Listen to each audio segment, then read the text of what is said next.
જણાવીશું અમદાવાદમાં પીજીમાં રહેતી યુવતી પર દુષ્કર્મની ઘટના બની છે। અમદાવાદના આનંદનગરમાં આ બળાત્કારની ઘટના સામે આવી છે। પીજીમાં રહેતી યુવતી પર દુષ્કર્મ આચરવામાં આવ્યું છે। ફ્લેટના સિક્યુરિટી ગાર્ડે યુવતીને હવસનો શિકાર બનાવી છે। 1 કલાક સુધી ફ્લેટના ધાબા પર સિક્યુરિટી ગાર્ડે હેવાનિયત આચરી। ધર્મવીર નામના પરપ્રાંતીય વ્યક્તિએ દુષ્કર્મ આચર્યું છે।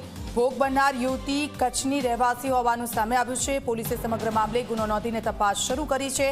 ફરાર સિક્યુરિટી ગાર્ડને શોધવા માટે તપાસ શરૂ કરવામાં આવી છે। આપ જો આ એક સૌથી મોટી ઘટના અમદાવાદનો એ વિસ્તાર કે જ્યાં મોડી રાત્રે યુવક યુવતીઓને કોઈ પણ હોય તો બિંદાસ રીતે હરીફરી શકે છે અને અમદાવાદ પોલીસ પણ એવું કહે છે કે યુવતીઓ માટે મહિલાઓ માટે અમે ખાસ એવું આયોજન કર્યું છે કે એમને કોઈ પણ પ્રકારની રાત્રે પણ ફરતા હોય તો તકલીફ ન પડે।